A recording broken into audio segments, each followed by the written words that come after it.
video, we're actually going to be doing something just a little bit different. We're going to be diving on into saltwater aquariums.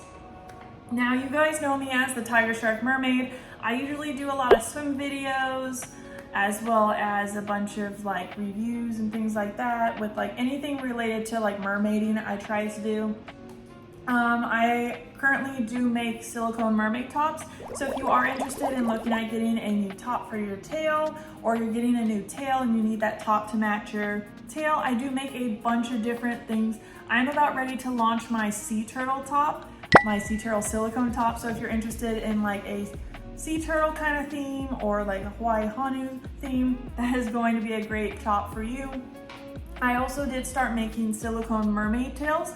So if you're in the market for looking for a silicone mermaid tail, or you want to look at like my style and see if my style fits what you're looking for, because there's a bunch of different amazing tail makers out there and they all have their own kind of like vibe or theme or artistic look to it. So it just depends on what you're looking for, so make sure to do your research. If you want to research my artwork a little bit more, you can visit my Instagram, TikTok, or Facebook. I do a bunch of posts on those different platforms, as well as different launches or discounts is a good one if you're looking for an opportunity to get something a little bit cheaper.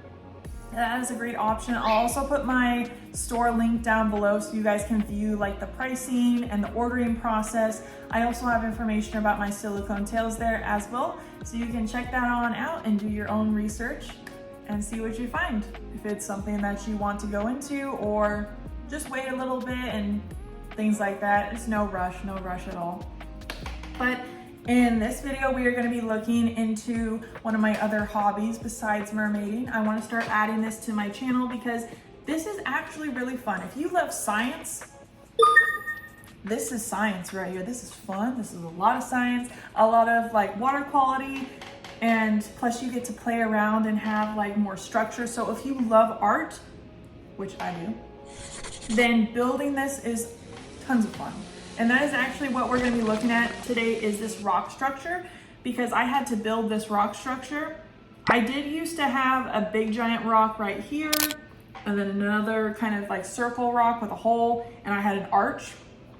But I decided, based on, I had like an ick outbreak about 5 months ago, and I've been battling this bubble algae all over my tank. I've been trying to clean it. It did kill one of my corals, because it started to overgrow on my corals, and I did try my best to like cut it off and kind of pull it off with tweezers, but it just kept growing. It's like one of those battles where if you have a lawn and you have a tree and it keeps dropping leaves and you have to keep raking it over and over and over.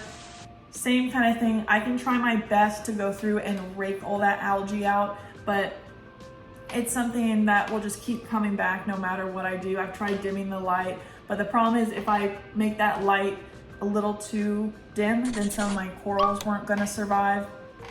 But that algae ended up going through and like destroying my 2 corals, as well as this guy right here.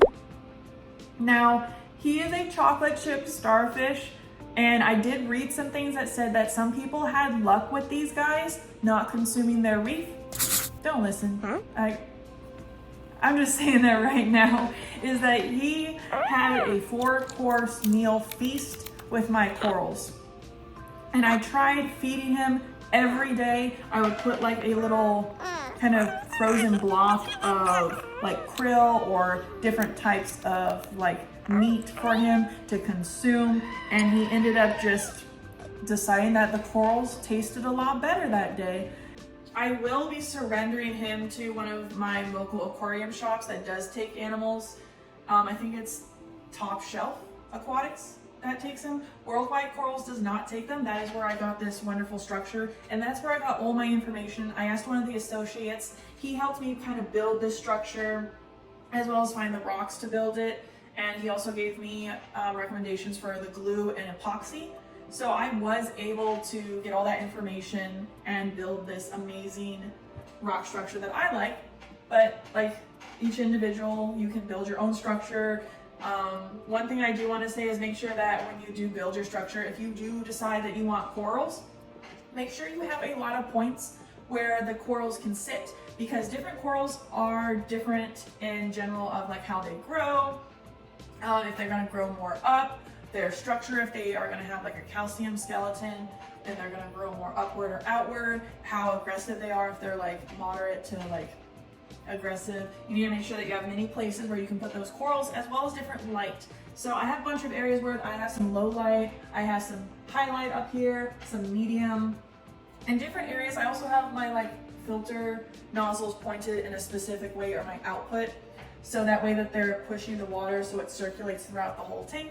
So there's different flow areas as well. So just keep that in mind when you are building your rock structure, is to think ahead of what your main goal is and what areas you want, so that you will have plenty of opportunities or plenty of areas to put specific corals when you do decide to go coral shopping. But in this video, we are going to go and I'm going to show you step by step on how I have managed to make this. This is my first time actually gluing a rock structure together. So if there's something that I did in this video that you can do better, or somebody said that this method works better, that's totally okay. This video is just to show you guys how I put it together, and it did work. There might be other paths or other methods that people use. I'm also going to show you in this video a different method that I do, because I do a bunch of casting and working with resin, plaster, and all those things. So I actually have like different methods on making the epoxy that holds the rocks together, kind of look more like the rock itself, so it doesn't become like an eyesore when you see it in your tank.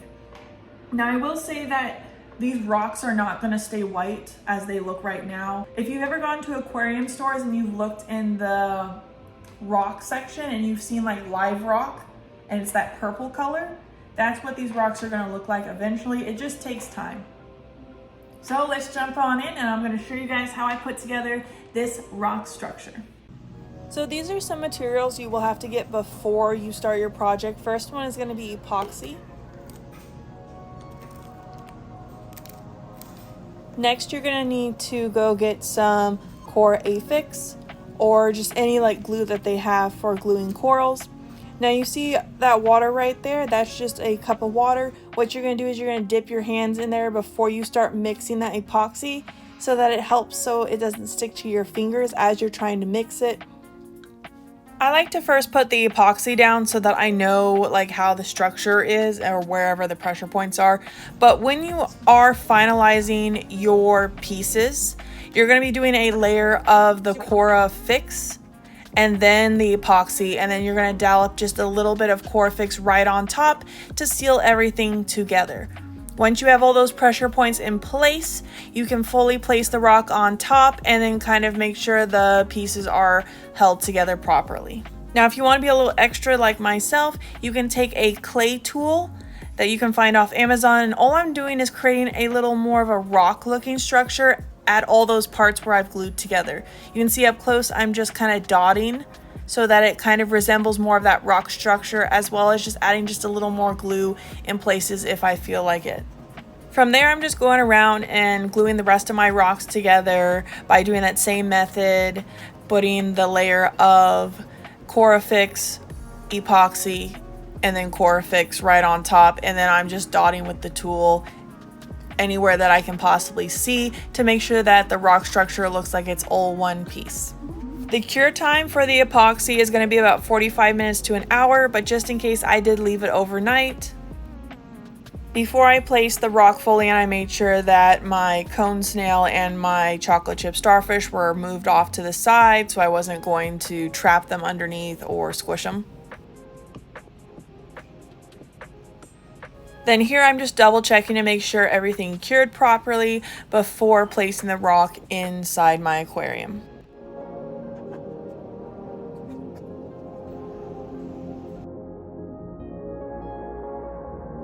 If you're putting in rock like I am, which is not live rock, you're going to be seeing a lot of air bubbles around your rocks. Don't worry, over time those air bubbles will go away.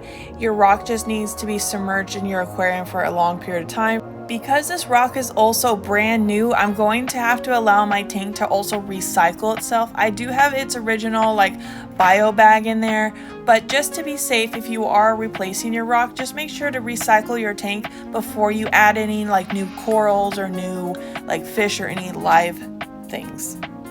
I hope this video helped you if you plan on building your own reef tank or want to update your reef structure. With that, thank you guys so much for watching, and I hope to post more videos soon.